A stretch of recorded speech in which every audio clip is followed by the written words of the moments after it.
Hey everybody, Doc here again. We're still in day one, Intro to Stats, sections 1, 3, and 1, 4. At the end of today, we will have completed chapter 1.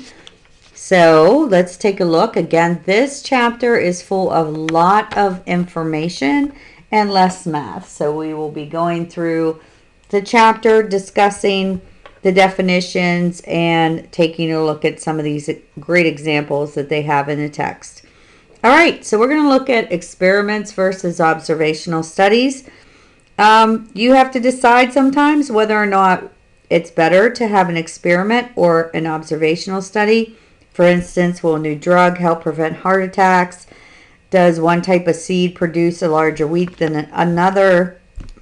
Does exercise lower blood pressure? So we need to take a look at how to conduct these. So we will prepare 3 identical sized plots of land with similar soils. Plant each seed in a different plot, choosing the plots at random. Water and fertilize the plots in the same way. Harvest the wheat and measure the amount grown on each plot. And if one of the seeds produces substantially more or less than the others, then the scientists may conclude that it is better or worse than the others. So, the following terminology is used for a study like this. Experimental units would be the individuals that are applied. Now, if the individuals are people, they're usually called subjects. But the individuals do not have to be people. They could be animals, plants, or things. So let's take a look at some other definitions about when we have an experimental study, what we're going to be taking a look at. In the wheat study described, experimental units are in the 3 plots of land. The outcome or the response is what is measured in each unit. So in the end result, what happens is our outcome or response that is measured in each unit. Now the treatments are the procedures applied to each experimental unit. There are always 2 or more treatments. The purpose is to determine whether the choice of the treatment affects the outcome. Now, in the wheat study, the treatments are the 3 types of seed. In general, the studies fall into 2 categories, either a randomized experiment or observational studies. Now, a randomized experiment is where we're using our methods or SRS methods that we looked at in the previous sections to assign treatment to experimental units at random. So again, at random is where we're looking at our SRS. Now, the wheat study described above is a randomized experiment. Some situations, randomized experiments really can't be performed because it isn't possible to randomly assign the treatments. For example, in a studies to determine how smoking affects the health of people, you cannot assign people to smoke. You can't say, oh, we want you to smoke for the next 10 years to see how it affects your health. Instead, the people would choose for themselves whether to smoke, and the scientists would then observe the differences, and this is when we come to observational studies. So an observational study is one which the assignment to the treatment of groups is not made by the investigator. It was made by the subject or the individual themselves. And that would be, afterwards, we're just going to see what happens. When it is possible, it is better to assign treatments at random and perform randomized experiments. However, like we just talked about, it's not always possible. You can't just tell people, oh, we want you to smoke for 20 years and see if it kills you. So, looking at randomized experiments. Randomized experiments in the New England Journal of Medicine, the reports resulted to determine whether a drug called raltegravir, I might not have said that right, is effective in reducing a virus for HIV. Here we have a total of 699 patients that participated in the experiment. These patients were divided into 2 groups. One group was given the drug, the other group was given a placebo. So what's a placebo? A placebo is a harmless tablet. It might be a sugar tablet, or it might be a tablet that has no medical effect at all, and people think it is the medicine. So when somebody has a placebo, they do not know whether or not that placebo is the actual drug or if it's just something that has no medical effect. So there are two treatments in this experiment, and that would be the medication and the placebo. So here, the experimenters decided to give about two-thirds of the subjects the medical drug, and the other one-third the placebo. You might say, well, don't they have to do it 50-50? No, they don't have to split it in half. And in this example, they probably chose to do two-thirds and one-third because if it would actually help the HIV community, then you want to be able to help as many people as possible, but still have an experiment that you can compare. So here there's 462 of the patients would have the medication, and the remaining would have the placebo. After 16 weeks, they measured the level of the virus in their blood. The outcome for this particular experiment was, in fact, considered successful if they had fewer than 50 copies of the virus per milliliter of blood. So 62% of the subjects had a successful outcome, but only 35% of the placebo group did. So that would be significant. That would be something that we would say it looks like there's a pretty big difference between the two groups. Now, the only other thing is we're not really sure about the things on the outside that may have affected these subjects in this study, and we're going to take a look at that as well.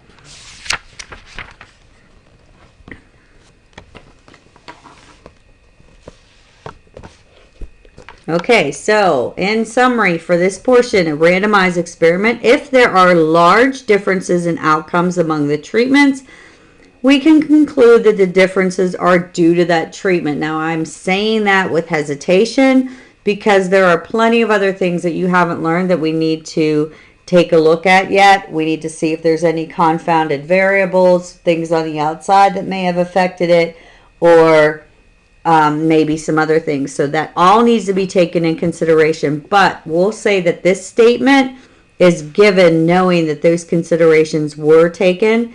And if there are large differences when those considerations are taken, then you can say it was due to the treatments.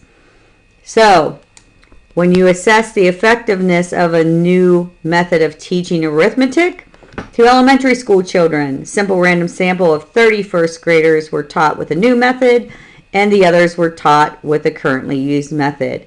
At the end of the 8 weeks, the children were given a test to assess their knowledge and see if it made a difference.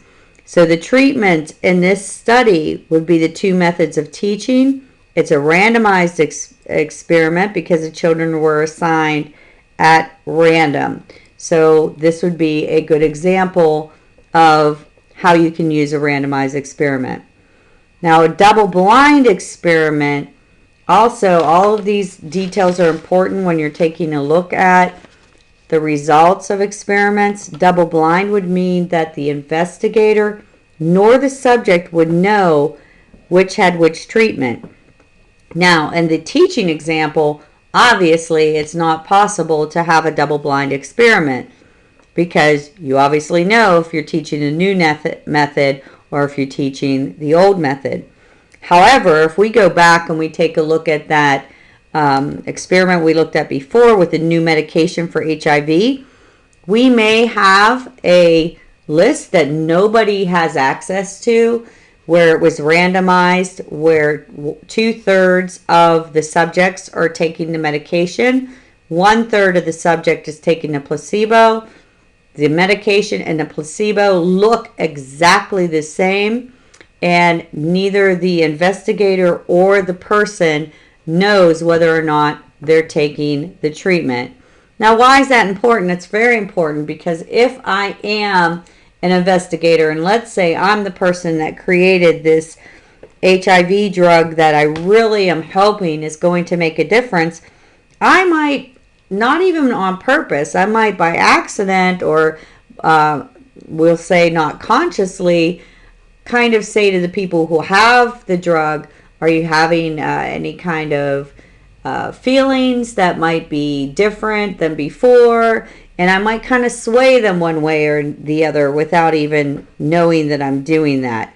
So doctors can be affected because they might be wanting a specific outcome. So it's a lot better if neither the experimenter or the person knows who has the treatment until afterwards. Then you would unseal those results and see which one had which, and in that way you could have a good conclusion without any bias. And we'll talk about bias here in a little bit. Okay, so should an experiment be double blind? Well, sometimes experiments should be, and again, if the person or who is doing the experiment may have a reason that might affect them to treat the subjects differently, then definitely you should have a double-blind experiment. The other thing would be, even if you don't feel that person would, it just adds credibility to their experiment if you run a double-blind experiment when you can. So this is one of those things, when you can do it, you should do it, because it just adds credibility to your experiment. All right, now, sometimes we will randomize blocks. Like we looked at this a little bit before when we were looking at households. Okay, so a randomized experiment we discussed is sometimes called completely randomized because there's no restriction on which subjects may be assigned to the treatment. However, in some situations, it's desirable to restrict the randomization a bit.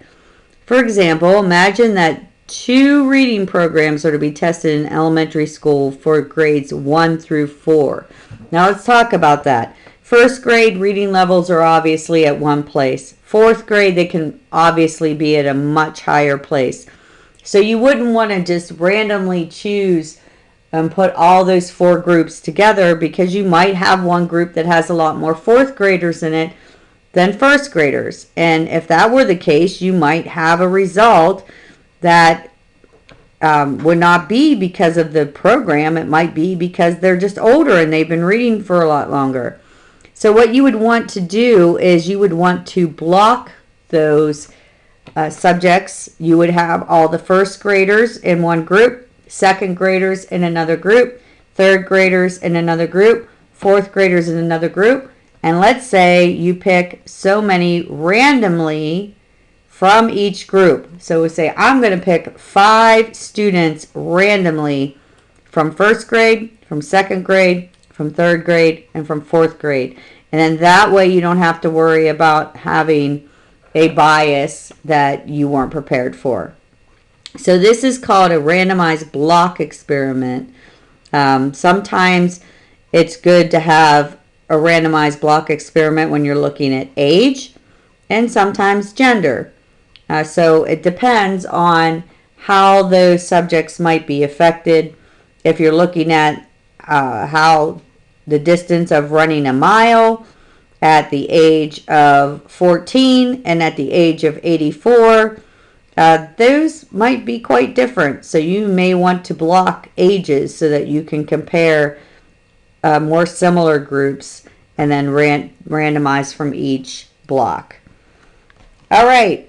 Let's take a look at observational studies. Observational studies are simply that. The experimenter doesn't put any kind of treatment or assign any kind of treatment to the study at all. You're just watching. The subjects choose their own treatments. Well, when would that happen? So again, let's talk about the smoking. I'm not going to want to go out and say, hey, you were chosen to smoke for 10 years and then we want to see what your risk is of heart attack. No, you would want to already have that group of smokers and then observe them to see if there are any differences in the group. So the smoking group will contain higher percentage of men than non-smoking group. So that's another thing we have to take a look at. So the rate higher of heart attacks in the smoking group might be just because there are more men smoking and not smoking itself. So you have to look at all these things, and that is an example of confounding. Confounding is one of the biggest things you need to be careful about when you are doing experiments or when you are collecting data. And confounding means that maybe a result happened because of something completely else that you're not even considering. It's difficult to make sure that there is no confounding. For example, if we have a difference in outcome due to a treatment for some other reason, that would be confounding. So gender is related to smoking. Men are more likely to smoke, and heart attacks, men are more likely to have heart attacks. So is it men that have more heart attacks, or is it smoking that causes more heart attacks? It's hard to tell whether it would be the gender or the smoking. So real quick, I always tell this story when I go over statistics. Let's say that I take this group and we go to a residential home for the elderly, and we go in January, and we give them a little survey that basically asks them how happy they are, and then we take the results of those surveys back with us. Over the next 3 months, we start to visit them once a month, or not once a month, we'll say once a week. And while we're visiting with them, we're, might play some games with them, just talk to them and see how they're doing. And then at the end of that 3 months, now it is the end of March, beginning of April, we give them another survey asking them about their happiness. Now, we say, oh, it seems like they're much happier now according to the survey, so that must be because we went and visited them for that long. Well, there could be some confounding variables there. It could be the seasons. We know that when it is January, we'll say in southwestern Pennsylvania, it is very dark in January. So the darkness itself might be part of the problem with their mood. And now that it is March is here and we're getting more light in a day, maybe springtime is just what's pulling their spirits up. Or maybe they had a supervisor who they really didn't care for at the residential home. And during that time when we went from January through March, they hired someone new, and that person was someone that they liked a lot better. So a confounder may be a variable that is present that you may have problems seeing whether or not the treatment or the confounder explained your results. So was it the fact that we visited them that made them happy, or was it the fact that they got a new supervisor, or that it's springtime? So you really have to watch for confounding variables.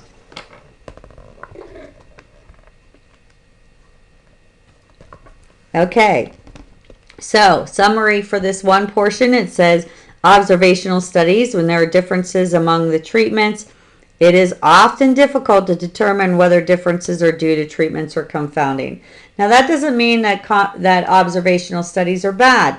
That just means that you need to be aware of that, and you need to think about and investigate what those might be so that you can try to eliminate those confounding variables. Okay, determining the effect of confounding. We're looking at blood pressure on health. We take a large group of people of all ages were given regular blood pressure checkups for a period of 1 year. It was found that people with high blood pressure are more than likely to develop cancer than people with low blood pressure. Explain how this might be confounding. Well, notice it said people of all ages. So it is known that if you are younger, more than likely you're not going to have trouble with high blood pressure. So let's say that age would be the confounder, because older people would tend to have high blood pressure more than younger people. And we know that older people are more than likely to have cancer than younger people. And again, I'm not saying that younger people can't have cancer, but it is more unlikely for a younger person to have cancer rate than older people.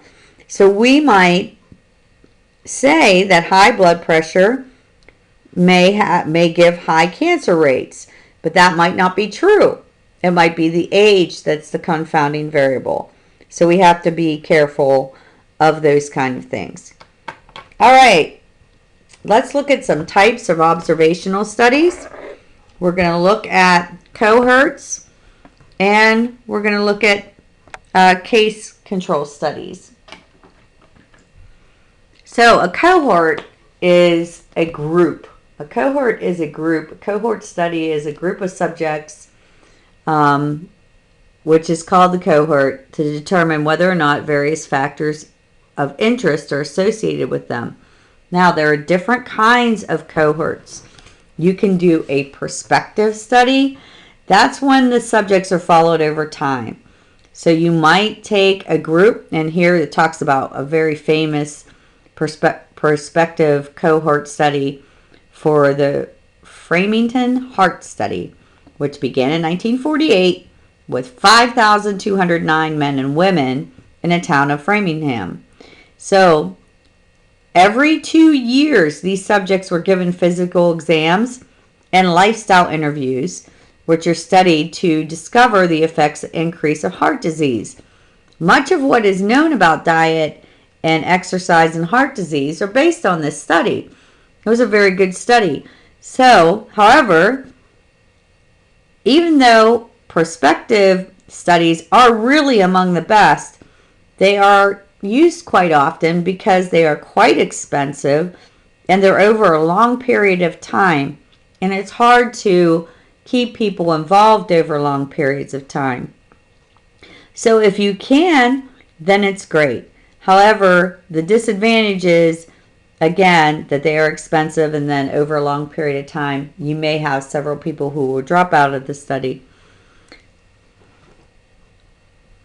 Now, a cross-sectional study means that the measurements are taken at one point in time.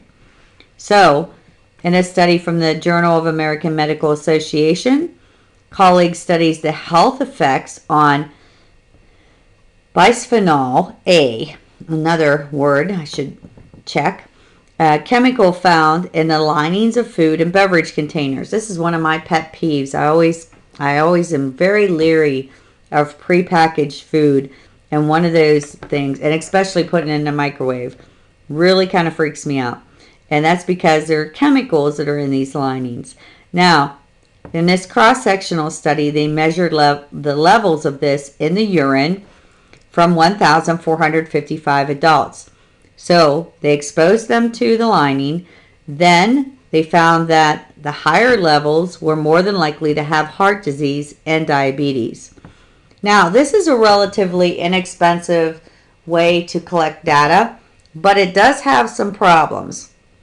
And those problems are, let's say that some of those people that were chosen in our study may have been exposed to this before.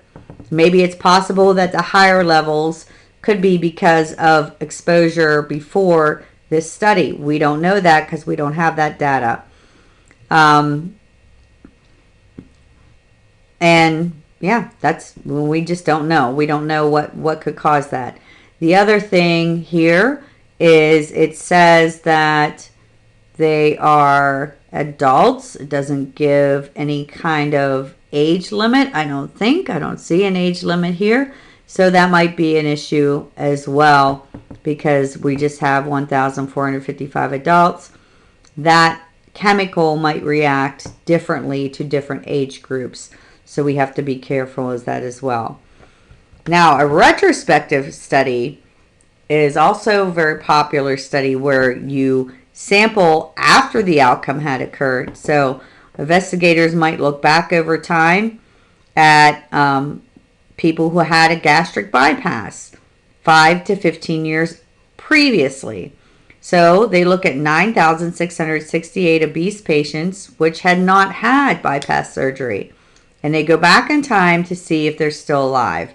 They found that the survival rates for surgery of patients were greater for those who had not undergone the surgery. So they found the survival rates for surgery patients were greater than those who had not undergone the surgery. So the gastric bypass, they would say, is helping people live longer life. Now, retrospective cohort studies are less expensive than prospective studies, and you can get the results quicker. The disadvantage is that sometimes it's impossible to obtain the potential confounded variables. If you are going along with the people in your study, you can kind of control that or at least identify that. But if you're going backwards, you may not know what those confounding variables are because they might just be impossible to see. So another serious limitation of a cohort study is that they are rare to diseases. So even if you have a large cohort, if you have a rare disease, it's often difficult to have a person in your group that has that rare disease. So in this case, we take a look at case control studies. And case control studies are where you have one group that has the people that you're interested in having, maybe we'll say a particular disease, and then another group that's a control group that does not. So we're looking at this. S.S. Nielsen and colleagues conducted a case control study to determine whether exposure to pesticides is relative to brain cancer in children. They sampled 201 children under the age of 10 that had been diagnosed with brain cancer and 285 children who did not have brain cancer. They interviewed the parents to estimate to the extent in which they had been exposed to pesticides. In this study, they did not find a clear relationship between the pesticide exposure and brain cancer. This couldn't have been conducted as a cohort study because, as we said, even in a large cohort, still very few children would get brain cancer. Thank goodness it is rare, so we wouldn't be able to do that in a cohort. All right, so case control studies, are always retrospective studies because the outcome has occurred before the sampling is done. So case control studies have the same advantage and disadvantages as other retrospective cohort studies. In addition, case control studies have the advantage that they can be used in studying rare diseases. So again, there is a place for them. That doesn't mean they're bad. Sometimes we have to use them because that's the only way we can figure out what's going on. Okay, so guess what? That is the end of section 1.3. We are now going to go to section 1.4. Section 1.4 talks about bias. Another very important part of statistics is making sure that you try to eliminate as much bias as possible. What does that mean? Well, you'll see this a lot in politics. You will get surveys in the mail depending on whether the people in your household are registered as Democrat or Republican. And in those surveys, if they know you're registered as Democrat or they know you're registered as Republican, then they're going to word the surveys. Often they will word the surveys to be slanted toward either Democratic beliefs or Republican beliefs. So you have to be careful about that bias as well.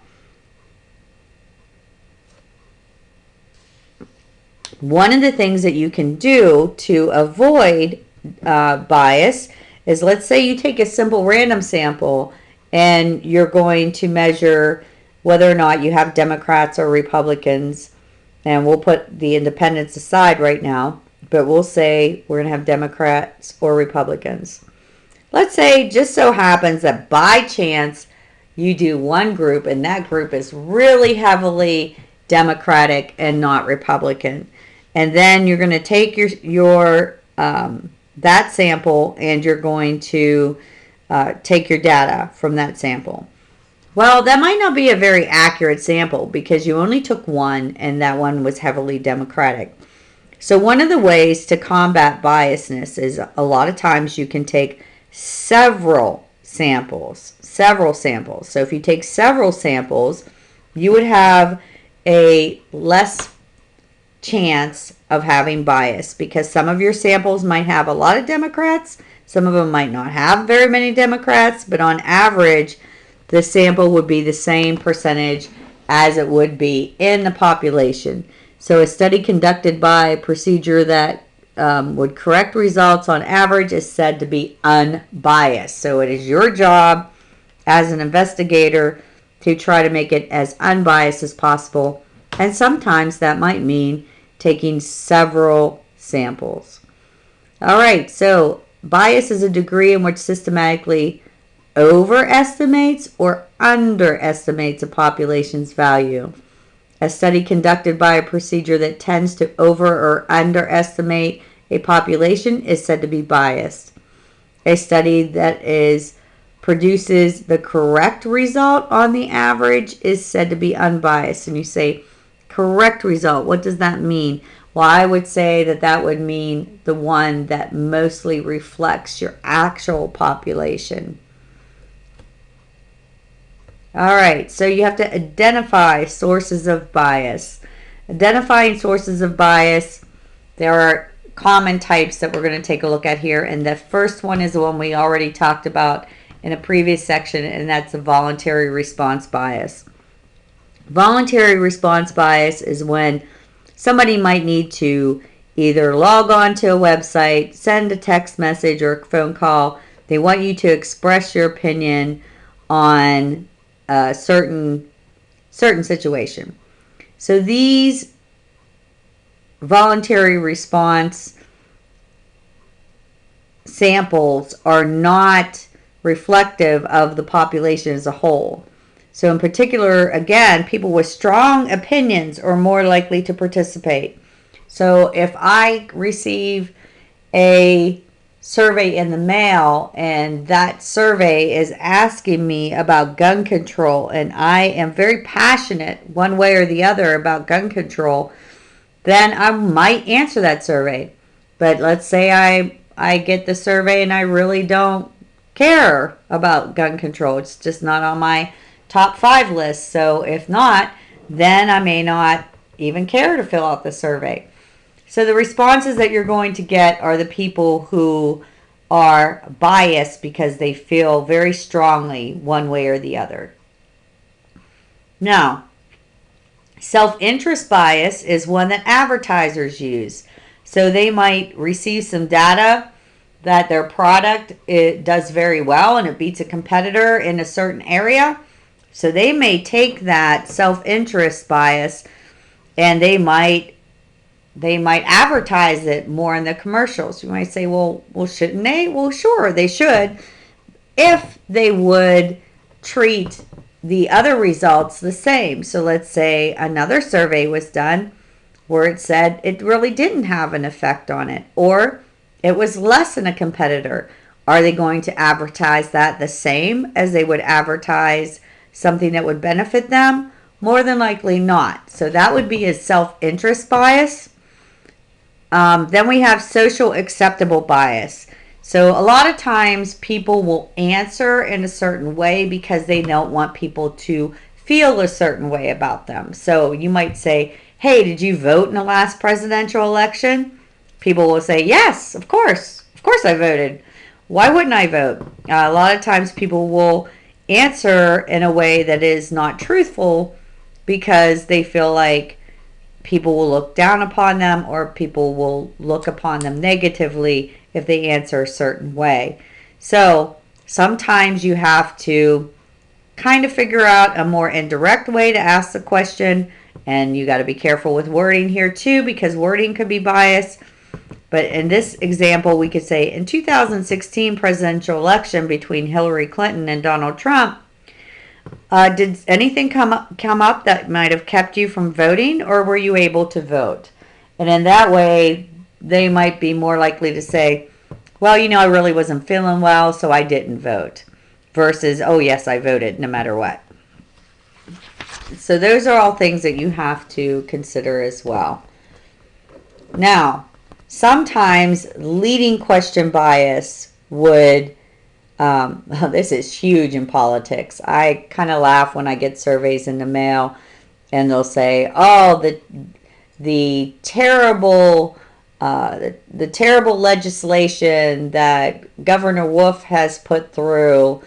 Do you support it or not? Well, you've already said it's terrible, so why would I say that? Or they might say, do you favor decreasing the heavy tax burden on middle class families? Well, most people would say yes. Another common one is, do you agree with helping the poor? Well, when you say helping the poor, most people would say, yes, of course, I want to help the poor. But if you say, would you agree on increasing welfare benefits? Well, then that might be another thing. We might say, well, that's a different way of saying it. So you have to be careful about leading biased questions. Now, non-response bias, people can't be forced to answer a question in this study. So certain proportion of people just might not respond. And in that case, you're not getting their opinion. So that would be considered a non-response bias. And finally, we have sampling bias, which occurs when some members of the population are more likely to be included in the sample than others. For example, if I go to, let's say I go to a country music concert outside of the stadium at a particular night, and I know that it's a country music concert and people are coming out, and I'm saying, hey, what's your favorite genre of music? Then that would be a sampling bias. So I want to make sure that I work hard to keep that at a minimum. And a big sample doesn't always mean that it's a good sample. So for example, in the last example where I said I could take a huge sample in front of the country music stadium, and then I'm still going to get a biased result. So you just have to make sure that you're looking at all of these things while you are getting your data.